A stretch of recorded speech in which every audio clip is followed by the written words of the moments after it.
Thank you, Marianne, and thank you everyone for joining. I know Jennifer said she's in LA, so thank you for getting up early and hanging out with us. We really appreciate it. Just so everyone knows, this is meant to be very interactive. We want to learn from you because a lot of you have some things as well. So everybody feel free to speak up, ask questions, anything like that. We'll quickly run through what we do. So I'm Kevin Beauparlant. I work with Bank OZK. I'm a commercial lender and relationship manager for the bank, and kind of fell into the nonprofit spaces. I'm really the only lender the bank has in New York City, and really kind of fell in love with it a little bit, mainly because there's not a lot of banks that like to do it. So there's a lot more opportunities for me. So when it comes to not-for-profits, the way that I look at it, and the types of not-for-profits that usually banks will finance, are going to be things like private schools, colleges, universities. When I say private schools, it could be a religious school. You have your churches and religious organizations when they're purchasing real estate and things like that. So your typical not-for-profit purchasing real estate transactions. And then there's the not-for-profits who need to be able to ebb the cash flows of their of the cycles that they have, and they're all very different in the types of cycles that they have. So really just I brought in a crew of people that I trust, my trusted resources. Ellie works for and I'll let her introduce herself next, but she works for an accounting firm that specializes in not-for-profits. Sarah is the attorney that makes sure all my T's and all my I's are crossed and dotted, and we're taken care of and gets our deals closed for us. And Jeff's the guy who brings the deals to me in an organized fashion, as kind of the front end, on the broker side, who knows how to present to a bank to successfully get one of these sometimes complex transactions done. So first, we'll start with Ellie, and introduce yourself, and we'll take it from there. Awesome. Thank you, Kevin. Good morning, everybody. I'm Ellie Hume. I'm a director with Your Part-Time Controller, and we are a firm that specializes in outsourced accounting for nonprofit organizations. I actually oversee our New York metropolitan area practice, but we have offices across the country and have launched this year our YPTC Anywhere service. So wherever you're located, even if we don't have an office, we are serving nonprofits. Our kind of sweet spot in terms of service size are organizations that have about $500,000 in revenue, all the way up to $100 million in revenue or in plus. We really serve our clients the best as an internal controller CFO, where you need the skill set of those folks, but you don't necessarily need them on a full-time basis. And so that's where we come in and help fill your needs. And we can do anything from bookkeeping to CFO, but our sweet spot is really in the controller and CFO slots. I know I'm excited to talk to you guys today because I'm glad to hear some folks are on here from nonprofits or on boards of nonprofits, because this discussion is very important for both of those groups of people. And I'm sure, and many of you as financial advisors and in the finance industry often get tapped to be treasurers on boards. And it's important to know some accounting stuff that's related to nonprofits that might be very different from the work that you do on a regular basis in the for-profit world. So excited to participate, and Kevin, thanks for having me. So should I kick it over to Sarah? Yeah, Sarah, you go. Sorry. It's okay. Hi, everybody. Good morning. Thank you, everyone, for joining us again. I'm Sarah Ragusa. I am a commercial real estate and lending attorney at Platzer, Swergold, Levine. We're located in Midtown Manhattan.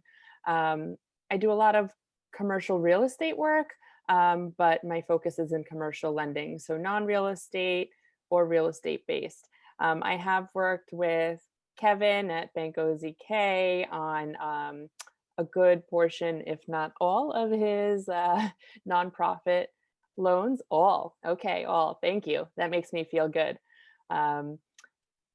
And I've worked with other banks and institutions on their nonprofit lending as well.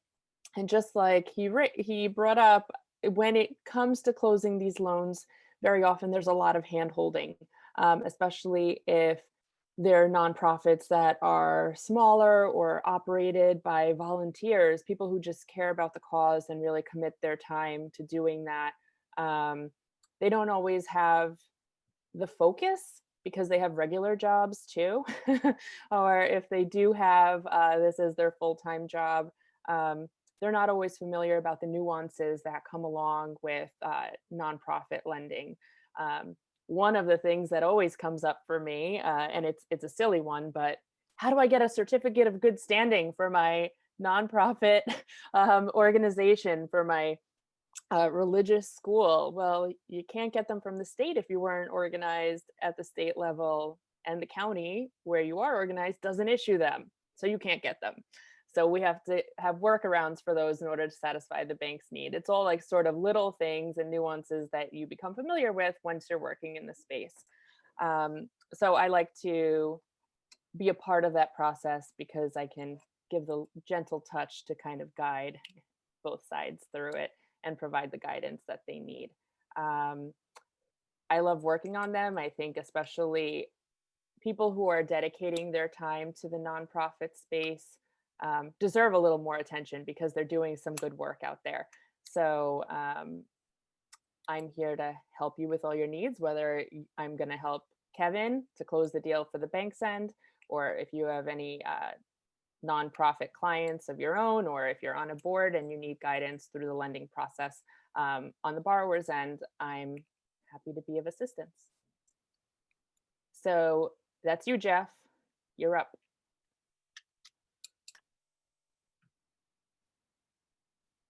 Just unmute, Jeff. You're right on the bottom. Yeah. That better? Can you hear me now? Yeah, sorry, but I can't hear you. All right. My name is Jeff Zatta. I'm the Director of Government Guaranteed Lending for P&A Financial. P&A Financial is a financial consulting firm established about 11 years ago by Pat Torriello, who's the owner and president of the company. I joined him about a year ago. Prior to that, I was a commercial lender for a bank in New Jersey. We're located in New Jersey, although we have an office in Florida. And if we could all ever fly again, we'll have an office in California. We do all types of lending, from conventional lending to SBA lending and nonprofits. I do a lot of the nonprofit work, right now. And we've done quite a few with Kevin. I guess what I can do is talk a little bit about some of the things that we do to help you get loans approved. And one of the things that we found out is, you get one opportunity to make a good first impression. So what we like to do is to make sure we put a complete package together for the bank.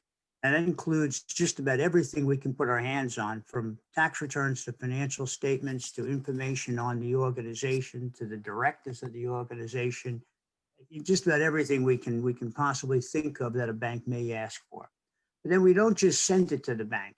The problem with that is, you send a mountain of stuff to the bank and it doesn't really go anywhere. So we take it and we analyze it. We go through just about every single document. We look at the cash flow of the business. We look at the post-closing liquidity if we're thinking of, how it's going to look after the loan. We do a review on the management, the people who are involved in the nonprofit, whether they're professionals or not. We look at what the nonprofit's goals and objectives are. Some of the goals and objectives of nonprofits is to give a lot of money away. It's a very nice thing, but sometimes the banks don't like so much that their cash flow is going out the window. So we have to be a little bit careful with that. So we review it very carefully. And what we do then is put a summary of the loan proposal together, the cash flows, the collateral, everything in one concise 4 or 5 page document. And then we back that all up with all the backup information, and we referenced it all the way through. So when someone like Kevin gets it, he can read the summary and then go back and reference all the details that make up the summary. The other thing that we do is, especially with nonprofits, is that there's a couple of unique things that can happen with nonprofits that are different than regular commercial lending. For example, a lot of nonprofits don't file the 990s. They don't file the tax returns. They only do financial statements. Some of them file tax returns, and that's fine, but they don't always. So what you need to do is you need to make sure the financial statements they give you are of good quality. What you don't want to do is submit just a QuickBooks type of financial statements where the bank comes back and says, well, we don't have tax returns, so let's get audited financial statements. And we all know what that means. It's going to take another 2 months and cost the borrower who knows how much extra money. And they're nonprofits. They don't want to spend any money. So we try to look at the financials, and if we don't like the way we look at them, we'll go back to them before we submit and say, you need to get this fixed up front, because if you don't, you're not going to like what the option is back from the bank. It's going to be a lot more expensive. So we check that kind of stuff out up front. The other thing that comes up almost always, not almost always, always in nonprofits is the question of guarantors. A lot of nonprofit people they're volunteers, and they don't, a $10 million contingent liability on their personal financial statement.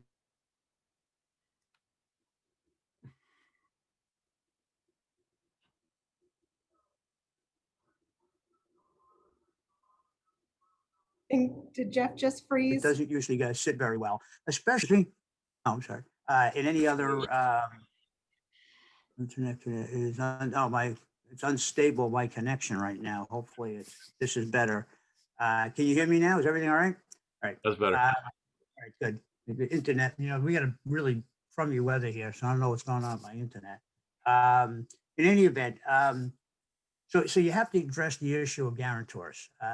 Now, Kevin is usually pretty good. We can usually work around the guarantors, but there are banks out there that won't do these transactions without guarantors, especially if there's construction involved. They usually like to have some construction. For construction, sometimes they like to have a guarantor at least during the construction project. And that's something you need to talk to the borrower and a nonprofit about up front. You can present it with no guarantors, but you probably should have a backup plan in the event the bank gives you a little bit of trouble on the guarantors. And in many cases, the bank is right. They probably should have a guarantor.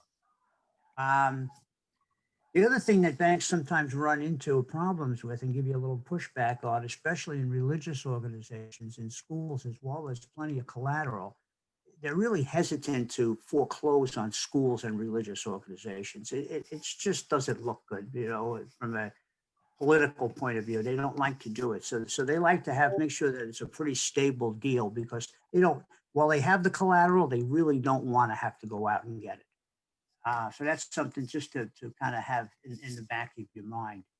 And as I mentioned before, so you have to look over what the goals of the nonprofit are. If it's to give away a lot of money, you might want to talk to them about that, because obviously you don't want to, have them come back and can't make a payment because they gave the money away. It's a little bit of can be a little bit of a problem. You also have to look at the individual state that you're dealing in. And I think the best example I can give you is in order to do a New York nonprofit, have a New York nonprofit, you need the New York Attorney General to approve it. It's not usually a problem. However, it does take sometimes a couple of weeks to get done. So if you're planning on closing the loan, you need to make sure that the borrowers have already applied for their status in New York. New Jersey doesn't require it. So you need to check the state that you're in to find out what the requirements are. Those are some of the things that we look at in putting a package together. We also like to make sure once we have a bank that's interested is to keep them involved in the transaction. They like to come out and meet with the borrowers. We usually arrange that. Usually in normal times, one of us from P&A, probably Pat or myself, will be out with the banker to meet the individuals. However, these days we're doing it more in Zoom and conference calls and things like that. But those are some of the things that we like to do in order to get the loan approved. We do a lot of work on the front end, and I think that's the important part. The banks like to see that you fully vetted the deal, you understand the deal, and you should really be prepared to answer most of the questions that may come up. I mean, I regularly sit and go through these and try and think of, obscure questions that some banker might ask me, because sure enough, those are the ones they ask you, and to make sure you're prepared for it. That's really the approach that we use in putting together a loan package for a bank. And it's really all on the front end. I'm trying to check my notes. We've done quite a few. We've probably, in the last couple of years, we've financed over 10 nonprofits. All of them have been between $5 and $15 million. So it's a pretty good business. And what's interesting in the nonprofit business is that everybody talks to each other. So if you do a good job for one religious organization, you'll find yourself talking to 4 or 5 more, because they all talk to each other. Also, we've looked at some transactions and done some transaction in the drug rehab business. And I have some friends who run those businesses, and I know they all talk. They talk regularly. And so it's a good way to get some referrals too. That's pretty much. And I'll kind of just yeah, I'll kind of echo a little bit of what Jeff said there. I don't think there's a business type out there that needs a broker or a loan consultant more than a nonprofit, just because of some of the things that Sarah said and Jeff said and Ellie said. They just don't have a lot of experience putting together their financials or even understanding what they say.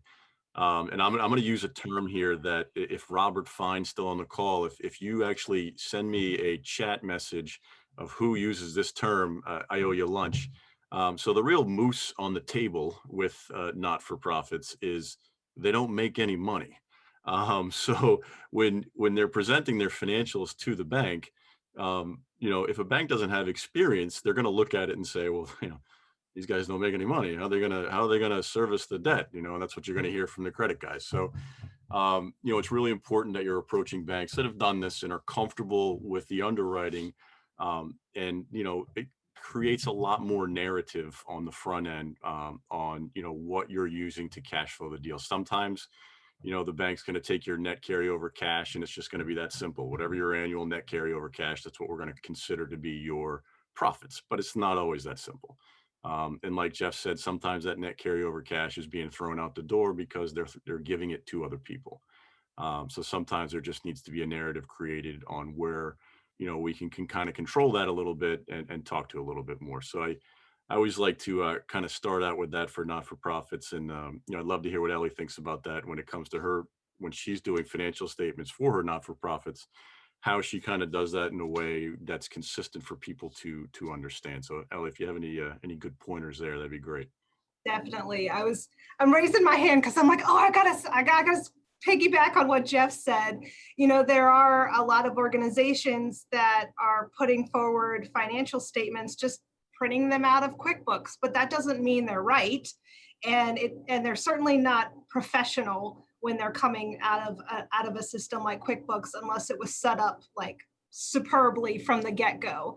And so that's where a firm like ours comes into play. We're with you day to day on an ongoing basis, keeping the books and records up to date, closing them in a proper way, using accrual accounting, which a lot of nonprofits are afraid of because they don't understand it.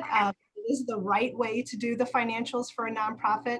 And so we're doing that all year long on a monthly basis for our clients, preparing those financial statements. So when it comes time to work with a Jeff or work with a Kevin on getting some funding for the organization, one, we understand what's going on in the background. We can help educate the client and the bank and a person like Jeff on what's the story in those financials that will help get them the loan that they need. But then on the back end, after they do get the loan, they need somebody who can track it properly and then be able to give the reports to the bank periodically that they require. We have clients that have loan covenants and things like that, keeping an eye on their debt ratios. And when the PPP loans came out, it was like, we got to be very careful how that tips people over the scales in some places.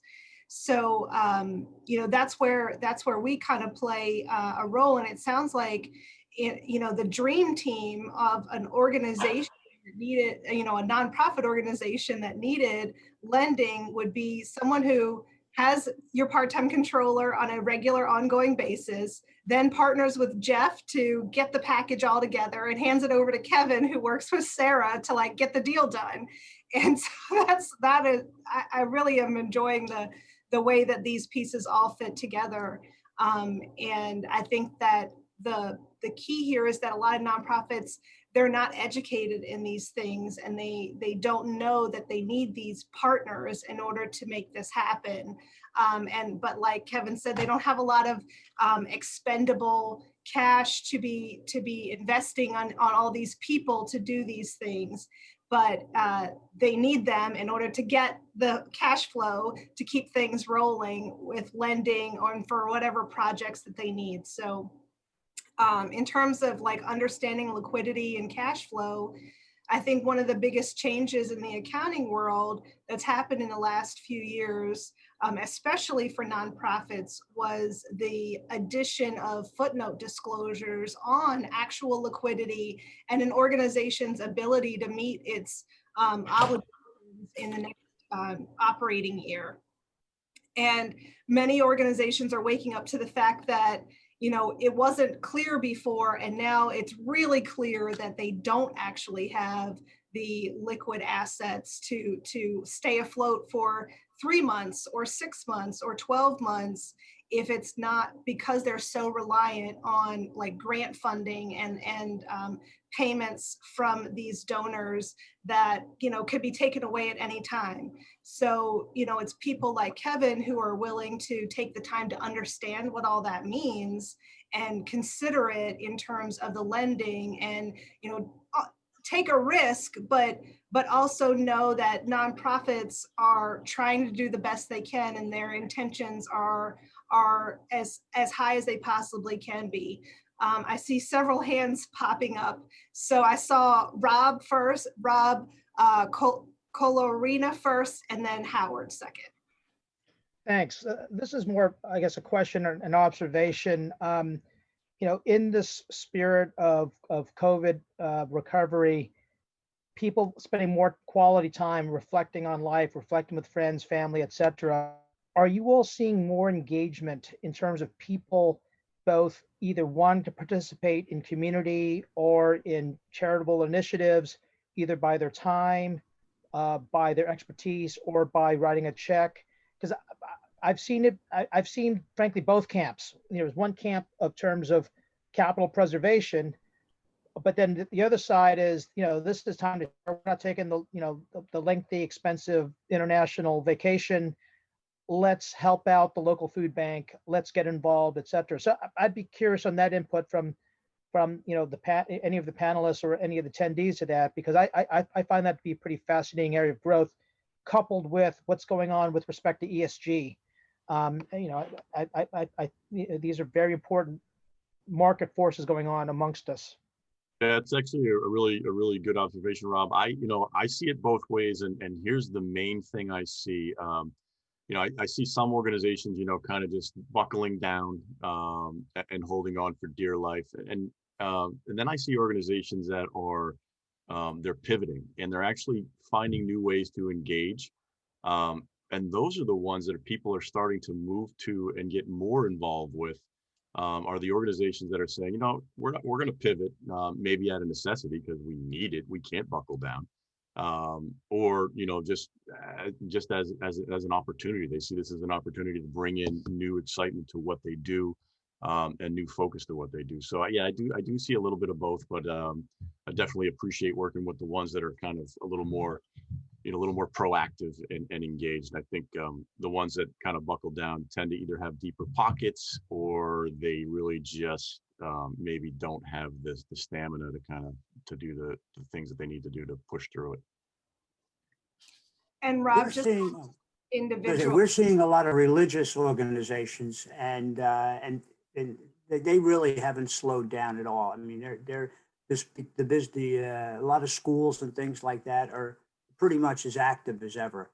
They really haven't changed gears. I think they've always been in a pretty high gear. So we're pretty busy with just the straight religious organizations. Howard, how about you? So I guess my question is that my daughter works for a nonprofit, and I think I guess two questions. One, I think obviously, I guess one of the questions I have is most of your nonprofits been struggling this year? What's the overall consensus? Correct? No. No, really? Oh wow! I see the fundraising numbers from some of the nonprofits that I know of, and their numbers are down tremendously. So that's what I see. If you're telling me differently, then obviously is the majority of nonprofits meeting their goals that they had last year? Okay, I have two questions. So that's one. Secondly, I think, I live in a world where I provide companies with access to creative, flexible opportunities to capital, also rescue capital. I think that now we're in an environment right now where we haven't seen the bottom drop out, that it's where it's going to be. It's even going to get worse, right? Even from a real estate perspective, et cetera. So, people come to me and they need rescue capital, whether it be, $50 million in 2 weeks or 100, 200 million. I mean, and to be done in 30 days. Are you seeing that with nonprofits? What type of collateral do they have? I mean, are there nonprofits that are looking for rescue capital? So, Ellie, why don't you go first, Ellie? The first point, I have not really, so there's been a mixed bag, and this goes back to Rob's question too. Some organizations are really struggling, and then there are some that are really thriving in the new environment that this has created, and that their missions were already very well aligned with serving the community, and that it was like just amplified with the COVID situation, and they are seeing an influx. Like I imagine an organization that Kevin is on the board of with the, no, I was thinking actually rescuing leftover cuisine. RLC. Yeah, they're I mean, couldn't be doing better. Right, they're doing really, really well because their mission makes sense for the current pandemic, and it'll make more people aware of it, so it'll just continue to thrive beyond this situation. But like Kevin said, there are some who just have not figured out how to adapt to the new environment, how to reach new people in order to keep getting, the people that they've had might have scaled back on their giving a little bit, but so how do they reach more people to give a little bit to bring up the levels? And so there has been a decline, but I think that we're kind of starting to see where people are really adapting themselves personally to the pandemic. But in terms of, I'm not sure about the other lending that you mentioned. I don't think I work with any clients that are large enough to be in a world where that's a possibility for them. Possibility? What do you mean? That they Like the emergency recovery funding or that you were talking about? I'm just curious because I mean, I would think that there's certain organizations that need to, stay alive that are in some trouble, and what can they do? I mean, do they need a quick $20-30 million, that type of situation? It's almost like I live in, needs a quick $20 or $30 million, but I don't think they can all pay it back. That's right. But I mean, I've seen the fundraising go down. I mean, I see my daughter's organization, they raise hundreds of millions of dollars a year, and she's what type of organization is it, Howard? What's the? It's an Israeli organization. Okay, so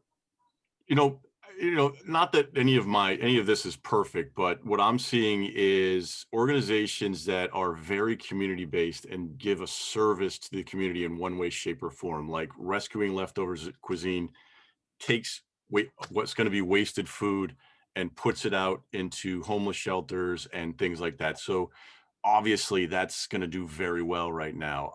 Another organization like one that I'm involved with called Build, they're doing entrepreneurial programs in high schools. They're doing very well because it's so important to make sure these kids are still getting an education. The donors and the board are really stepping up and making sure that that it's getting done. So I think there's going to be some types of nonprofits that are going to really suffer, like someone who's been running a museum for 45 years, Right, exactly, right. like that kind of stuff. Like, yeah, no one's going to a museum, and Right, someone, right. they might not be able to pivot. So I think it's really dependent upon what they're doing, and the services that they're providing. But if in the really community-based ones, I'm seeing that they're doing quite well. Yeah, no, And I then would for, agree. I think that community, that's a different type of, versus the, like the Catholic charities versus a community situation where right. money, I just think that it's a little all over the place. But no, thank you for your comments. Appreciate Yeah, it. no problem. What are you seeing, Gussie, with Hopeful Kids? Are you getting a lot more involvement? Yeah, thanks for asking. Yeah, I mean, we've seen just in terms of participation in the program for customers that utilize Hopeful Kids, we've seen a 78% increase in terms of need. So I think the beautiful thing in all that is that that need has been met by donors. So we had for our day of giving this year, our goal was 25,000 and we ended up raising 42. It was incredible. I mean, we just had this outpouring of support from all sorts of different groups and different people. And yeah, so I think, excuse me. So I think that for us, because it is, like you were saying, a community-based organization, and we partner with a group called Hope Community Services out of New Rochelle. And because it is something that I think is close to people's hearts and reaches to a community directly, I think that yes, it did get interest this year because of that need. And Jennifer, you mentioned you're in the medical space, right? Did I get that right, Jennifer? Hospitals, did I get that wrong? Right. So what are you seeing? Are you like activity, involvement, additional interest? Is your fundraising down? What are you feeling? I'm not in the medical field at all. Oh, my notes then I misheard. So what field are you in again? Well, my field is actually I was in fashion for 15 years and I just left New York, and I actually run my dad's nonprofit out of Virginia. So they're National Public Insurance Adjusters. So they actually are membership based. So their revenue is fine, except for like events. We have 4 events a year that basically bring on the money, but they've always been saving for like an emergency kind of like this. So they have a reserve fund that's been okay for this year. And because of like that world with the natural disasters, they're doing extremely well. So membership is like triple this year. But I actually run my own nonprofit separately that's about closing the wealth gap with racial equality with underfunded schools in the US. So that is something that I actually like. We make products that are subscription service based to kind of merge the fashion world with it. So we raised funding for that, but we kind of pivoted with COVID to do getting iPads with Wi-Fi to the underfunded schools for the immediate need. Instead of like before, we kind of have all these avenues where it's getting chefs to come in to kind of help teach the kids about, like in France, they make their food and they understand that whole education you need with like, you don't drink soda or do this or don't that. And so right now we just had to pivot because of COVID to getting like what students need. But we mainly work with just elementary and middle schools because that's the pivotal force, I think, that's going to like really change the wealth gap, where like those kids, you bring in the doctors that look like them and you bring in the people that look like them for them to understand.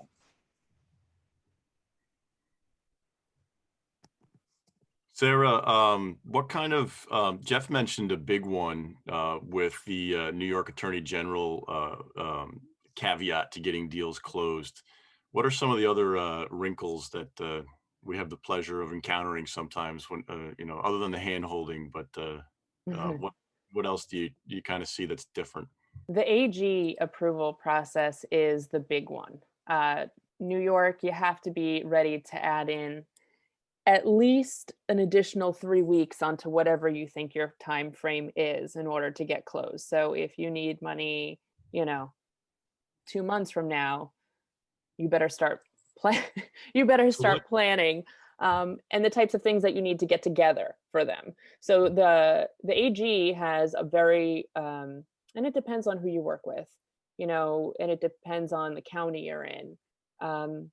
We've closed a lot with Rockland County, the AG in Rockland County, and they're really receptive and will work with you to review a preliminary Attorney General petition, and sort of give you comments and guide you along. Nassau, I'm seeing the same thing. But then when you're dealing in like New York County, where they're over flooded with things, it's very difficult to be able to get the attention and personalized attention and comments of someone like that. You have to have very detailed resolutions. You have to make sure your bylaws in order. You have to make sure that you're following all the notice provisions for your meetings, to make sure that it couldn't just be like a quick special meeting. Make sure you follow all the guidelines, otherwise it could be questioned. Additionally, there have been situations where, and the biggest thing I see, when a bank issues a commitment letter, right? The bank issues a commitment letter, that needs to be part of the petition package to the AG. Always in the commitment letter, there's language that says that, it's subject to some changes based on the due diligence that the lender has to do. So if once they get your financials, additional information, once they get those phase ones in, if it's like real property secured, once they get all of that, if there needs to be an adjustment to the commitment, the AG needs to be kept apprised of all of those developments, because otherwise you're going to get a big rejection and say, no, you need to fix all of this, redo your petition, or provide a supplemental petition. So as long as you can make sure you're following your bylaws. And So once you get that first rejection, it's just like when Jeff presents to the bank. Now the radar is up. So once you've got that first rejection and you're going back with your supplementals or your responses, the radar is up. So now they're finding stuff that they probably could have found on the first run. Now they're finding it on the second run. But I do have a absolutely. question for you, Sarah. Is now when it comes to financing to not-for-profits, is it specific to just real estate transactions? So yes. So if so there are some caveats. You need Attorney General approval if you're going to pledge or mortgage a property that the nonprofit already owns. You don't need AG approval to finance the acquisition of a new property, because you're not pledging all of your equity in something you already own. So the concern is that you're putting at stake and at risk all of the assets of this nonprofit entity when it's supposed to serve a purpose, right? But if you're just purchasing something, you're bringing a new piece of property into the entity's portfolio, as opposed to trying to, as opposed to trying to give up your interest in it and to leverage it. One of the other things that actually Dan, who's on the call, but he's on mute, just pinged me a private message, and it's a good point.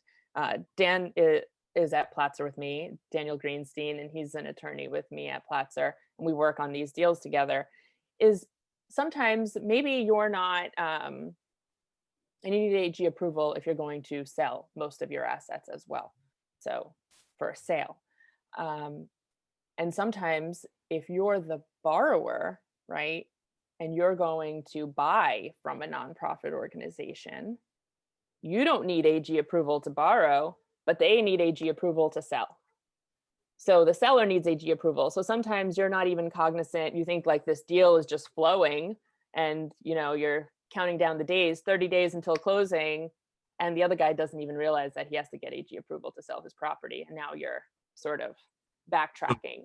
It's funny you say it like that, because the first question I ask when we're going to proceed with a deal for a not-for-profit is, what is your attorney's experience with the Attorney General. And if they kind of give me the, I don't even know what you're talking about, like, Who's that? and then It's a we're gonna have volunteer on our problems. board. It's a volunteer on our board. They're like a divorce attorney, but they offered to help us. That's my favorite. Hey, Kevin, this is kind of a quick question on from a banker or a lawyer perspective, but I'm going to ask Ed Phillips because he's a turnaround expert and we're clients. Haven't there been situations in terms of if someone has a portfolio of assets, I don't know, that there's a shifting of some things towards the nonprofit type of protection? I mean, I guess I've seen this in healthcare more so, and you may see this more in Philadelphia. Repeat, say the question again, Rob. Yeah. It was. I recall there's been, if you have a portfolio of assets, whether it's a family office or private equity backed, that there's certain protections, obviously within the nonprofit. Let's say if it's a healthcare or it's a religious type of Okay. I was just curious if you've seen that on your. Well, I mean, in most states, private businesses, the fiduciary duty lines are pretty well drawn. You have a fiduciary duty to maximize your shareholder value. That's not there in a nonprofit because you don't have shareholders. So there's a dual, and if you're insolvent, your duty runs to your creditors. But in a nonprofit, there's a dual, kind of there's dual responsibilities. You also have to maintain fidelity to your mission in addition to dealing with your creditors. And I've done a number of nonprofit restructurings over the years, cultural institutions, social services agencies. Right now we're seeing a number of universities that are in distress, and we've been involved in a couple in New York State, most recently the College of New Rochelle. So you're a good connection for Howard Chernin because he's looking for who needs rescue money in the nonprofit space. Universities. Well, look, and universities, you could spend 2 hours talking about universities and not be finished. We have a glut of universities, and demographics are not in their favor. And, there's a lot of question about the value proposition these days, whether it's worth it to drop $250,000 on a 4-year degree from a small nonprofit liberal arts school that really doesn't set itself apart in any way. But that's probably a topic for another day. But the other advantage in a nonprofit is in a restructuring, in a bankruptcy, where the absolute priority rule prevents equity from keeping the business unless they put new value in. That doesn't apply in a nonprofit. So there's an advantage there if a nonprofit has to actually go through Chapter 11 restructuring. Rob, did I answer your question? Yes, thanks. Sure. What other, I was just going to ask a quick question. Ed, do you also help nonprofits go through mergers at all? We can look, a nonprofit going through a merger is like any other business going through a merger. The biggest problem is the one we don't deal with, and that's the merging of cultures. But integrating a nonprofit into another nonprofit's like any other kind of M&A work, and we do that work. Okay, I think that I've been hearing rumblings of a lot more of those happening right now, where there's a couple of small ones that are doing similar work, and they are getting together and saying, hey, let's do this together. But then creating a formal relationship around that, one organization absorb the other, or some Right. of that. So can I throw something out for the group? I mean, my experience in dealing with, dealing in the nonprofit space is many times I have run into, as a whole, relatively unsophisticated boards. A lot of times you have boards that are made up of people who they write big checks to the nonprofit. It's kind of an honor for them, but they don't understand what board members do typically when serving on the board of a business. And whether you don't have a profit motive or not, these are still businesses. Absolutely. Yeah. That it is a very common theme, and it even amongst the executive directors are often not realizing that when they're, the founders are starting these businesses, that they're actually starting a business. It's more than just meeting the mission. And I think there are a lot of board members who, like to be associated with nonprofits because of the feel-good nature of it all, but don't realize the responsibility they take on. And I think it's up to the nonprofit to provide the education to the board members about what does it actually mean to be on the board, what duties do you have, and what education do you need in order to serve in your role properly. And some of our clients look to us to provide that financial management education that the board needs to read the financials and understand what their decision-making responsibilities are in terms of the finances of the organization. Yeah, I guess, look, I think a lot of people who serve on nonprofit boards have never heard the phrase fiduciary duty. Yep. True. I disagree a little bit on that. I mean, and Ed, in fairness, there's some ultra sophistication on these boards too, but sometimes it could be a barbell between those that in it for the heart, or those that are in it for for the commercial return as well. But I just wanted to healthily debate back that. Look, and I think the bigger you get, the more sophistication you'll find. I restructured the Children's Museum in Philadelphia a number of years ago, and we had a big board, and a lot of people got nervous when they realized they were in trouble. So the board shrank, but what the board ended up doing was appointing a special finance committee of 5 people who were empowered to make all decisions on behalf of the board. And that worked pretty effectively, because you'd make a board presentation and you'd see people's eyes glazing over.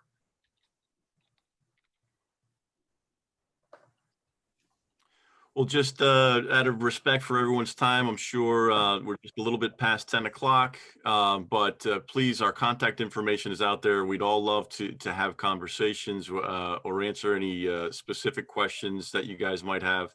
And, also we'd appreciate it if we can reach out to you and maybe ask you some questions, because a lot of you are experts in your fields as well. And just want to thank everyone for joining us, and thank my powerhouse team of, 8, start to finish on getting deals in the door with Jeff, and getting the financials right with Ellie, and, making sure the deals get closed and I get to keep my job with Sarah. Sarah is what I call my employment insurance. So Sarah looks like Thank you for that. Mrs. Santa Claus with all those stockings back there. Well, hopefully you can get some sleep tonight, Sarah, and get some of that stuff off your plate. no sleep till year end, guys. We just got a lot of loans to close, so it's active. Marianne, did you have anything you wanted to say to close us out? No, other than thank you very much, everybody, for joining, and thank you to Sarah, Kevin, Ellie, and Jeff. And should anybody have any suggestions for future topic, we welcome them. This is the last Kontakt over coffee this year, and we wish everybody a very, very happy holiday. And we look forward to see you again next year. A better year. Happy New Year. A much better year. So cheers. we're looking forward to that.